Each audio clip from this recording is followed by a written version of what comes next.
Good day, good day. I am Mr. J. Like how that rhymes. I always like to start my classes with a corny dad joke, and today's is this. What kind of music do chiropractors listen to? Chiropractors listen to hip hop. Ba-dum-bum. Okay. If you can take two deep healing breaths with me, in through the nose, out through the mouth, preferably with your eyes closed, but however you feel safest. All right, let's get in touch here. Nice, deep, intentional breath out through the mouth. And one more time.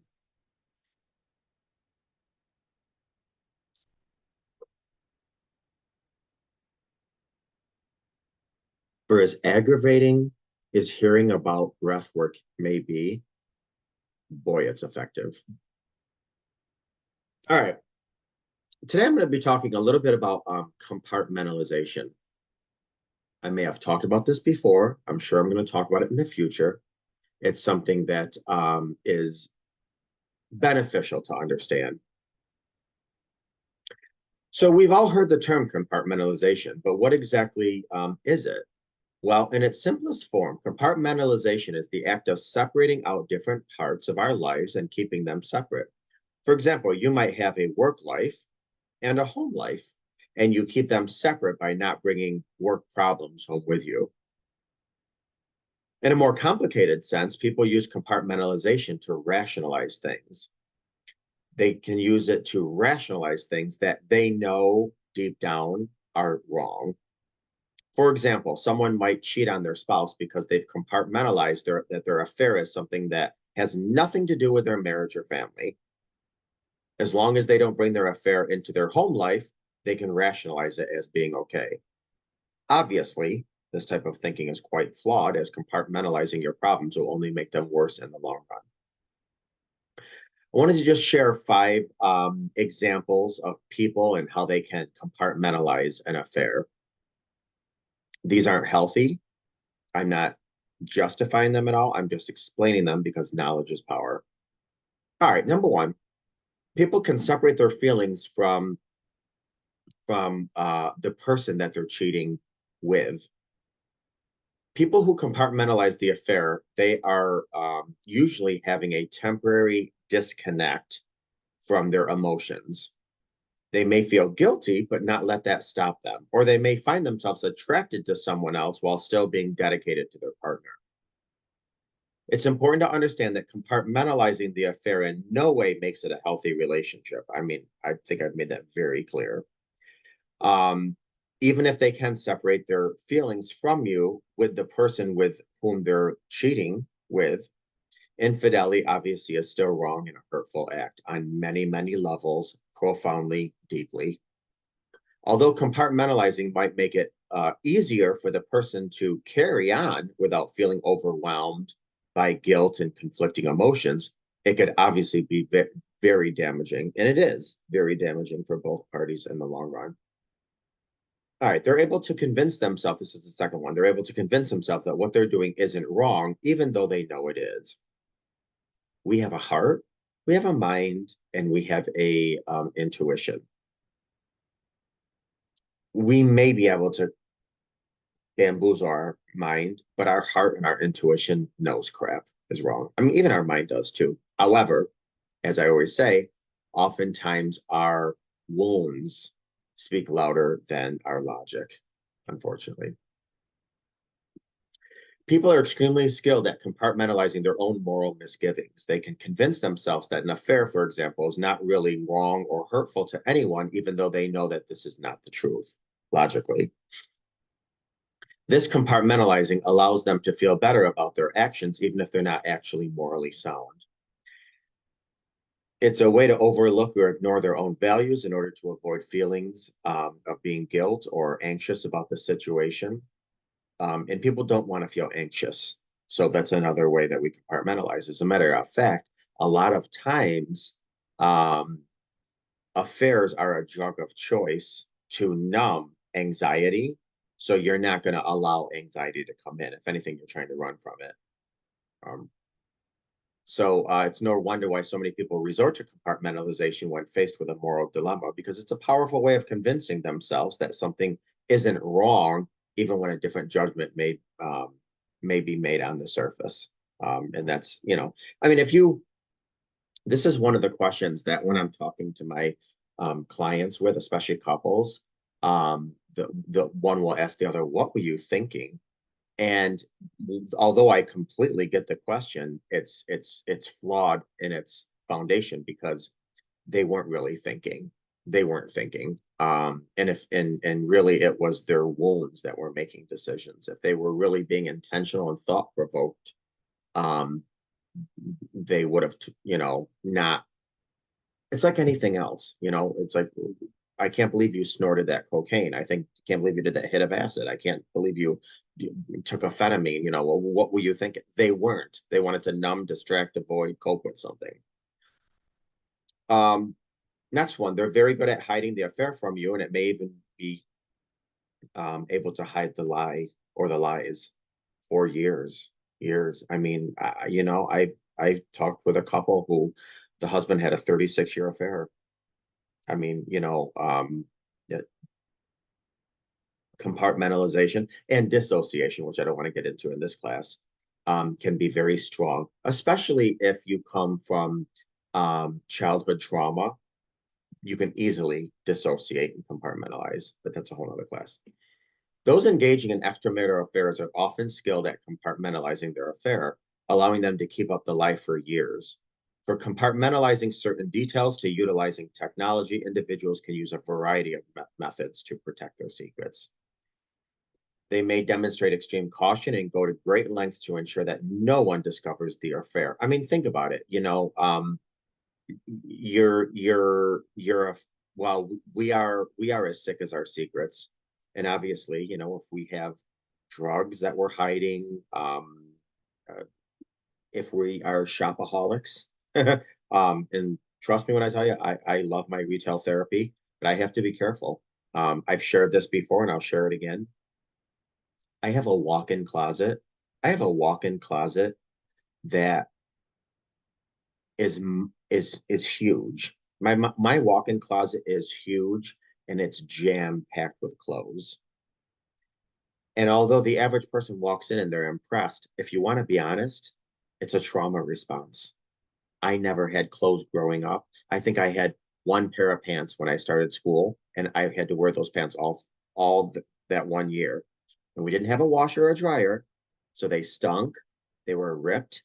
They got mustard stains on it. And I would go home and I'd get a black crayon and color over the mustard stain because I couldn't wash my pants. There was no wash and dryer. Um, and I was young, 12. I didn't realize you could put your pants with a little dish soap in the tub and wash them. And if I did, Lord knows I would be able to rinse them. Whatever. It's a whole, I can't believe I'm digressing. See, this is why I got to stay to my script. Anyway, I've been working very hard on my own childhood traumas, but I was a shopaholic. So my closet is my trauma response. Okay, I'm gonna end there because Lord have mercy.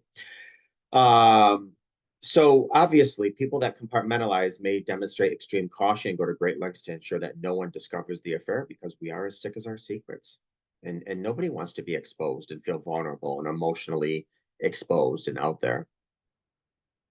Which is why, and I can't believe I'm digressing again, which is why a lot of people, and I know I'm really gonna anger some people, a lot of people in affairs, it's much easier to be, how do I want to put this?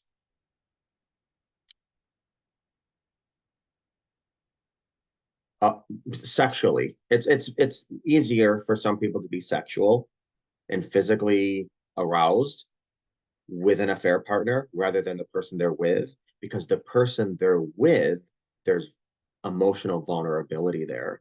And if somebody's not comfortable with emotional vulnerability, here I can go have sex with this person who I have no connection to. There's no emotional vulnerability. But I can't believe I'm digressing. Let me never get off my script. Okay. All right.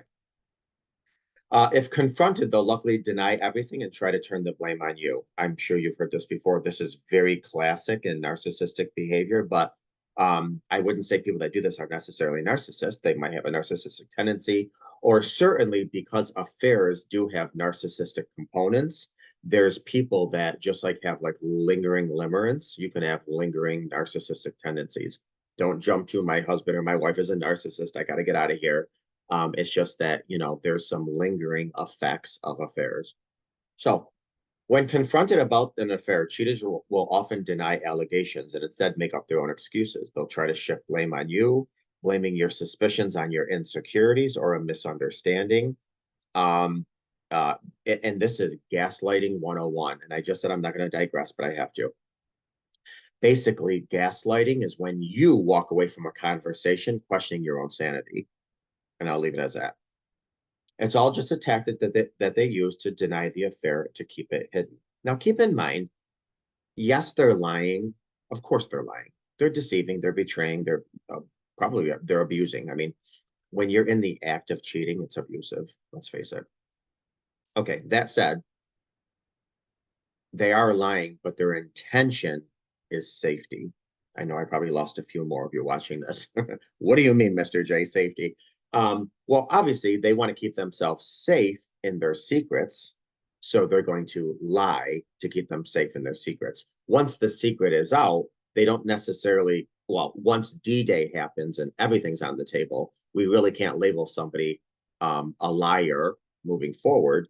They lied for safety purposes.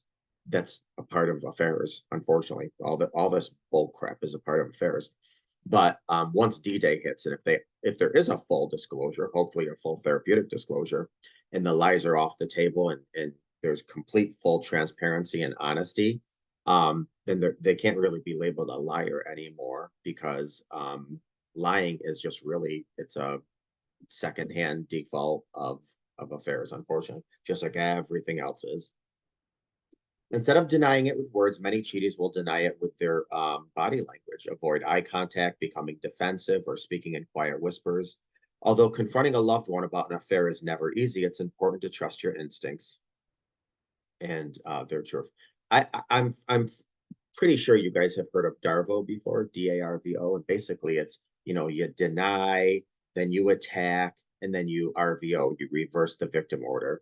So this is why I say gaslighting is when you walk away questioning your own sanity, because when you when you get an inkling something is off and you ask your spouse, why was there lipstick in your glove compartment? Or why were you having coffee with your boss at Starbucks without me knowing, whatever.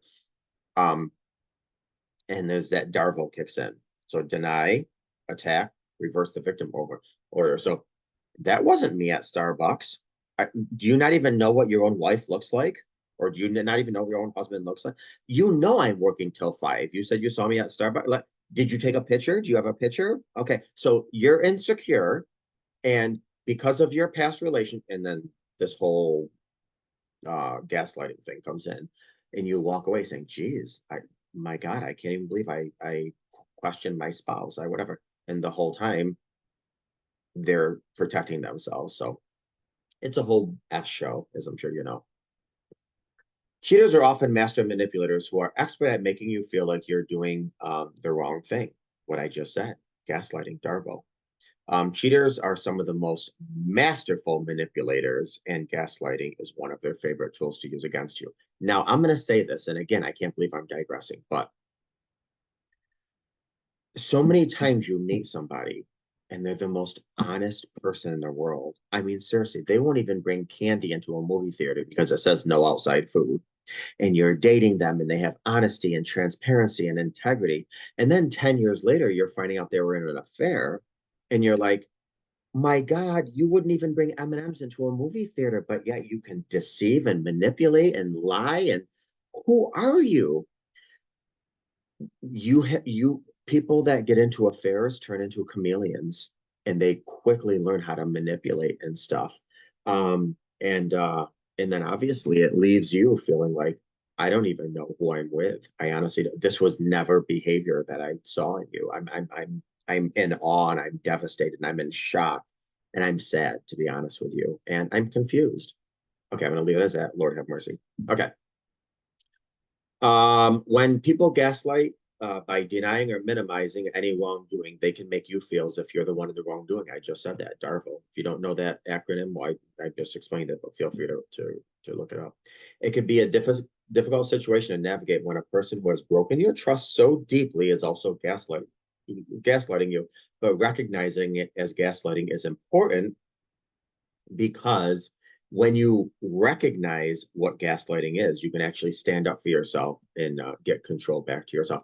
And you know something, even if you do have insecurities, even if you do have doubts, even if you do wrongly accuse or whatever, I still wouldn't walk away questioning yourself. I would walk away saying, you know something, if this is a lesson I have to learn, I'm going to learn it. But I'm still glad I questioned and I asked. Now you can't be you know, well, you wouldn't be watching this if you're in a happy, healthy relationship. So I won't go there. Okay. So if you're watching this and you're the unfaithful, get it, read it, and carefully consider the advice that I'm talking about as far as DARVO. And if you are the betrayed, read on DARVO, read on gaslighting, read on manipulation, and maybe pass it on to the person that you're trying to rebuild or repair with if you guys are doing that. And if you're not trying to rebuild and repair, then understand what this is so it can help you on your healing journey solo. It's important not to fall victim to manipulation tactics and instead take a few steps back while figuring out how to best resolve the situation. I always say taking care of yourself is paramount, as heartbreak and betrayal are often some of life's biggest challenges.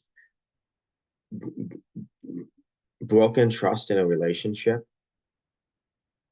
is probably one of the top two most challenging, hurtful things to heal from. I would say losing a child would be the other one. But I mean, this is a mind effery. And I'm sorry for the people that are watching this, that if I just offended you by that swear word, but betrayal is a mind, body, and soul F, really. Um, so make sure that you're equipped with valid emotional support at this time. Absolutely. It could also be helpful to use this time as an opportunity for growth and reflection. Accepting that your relationship is in crisis can give you strength and resilience going forward in your marriage or any future relationships if you're not repairing and rebuilding. And of course, lastly, I always say it's just another friendly reminder to practice self-care, meditate, pray, make sure you're drinking lots of water, exercise, engage in activities outside of your house because we all want to be a recluse after broken trust. And write down things that bring you joy or things that brought you joy before this and really try to engage in them because, man, your joy is going to be robbed and sucked and deplete you if you're on this journey. And if you're watching this and you're like, well, I don't feel that anymore, consider yourself blessed because that means you're more further on the healing journey, which is great. Woohoo, cheers. All right, make sure you're taking care of yourself emotionally, mentally, physically, spiritually, psychologically, financially during this time. Don't make any quick decisions. I say all the time, you know, you don't have to make any decisions quick on this journey. You can make them. If you're with the person that hurt you and you're still deciding if you want to stay or leave, you can leave today, you can leave next week, you can leave next month, you can leave next year. Don't make any decisions quickly. Make decisions from a place of empowerment, not fear. God bless you.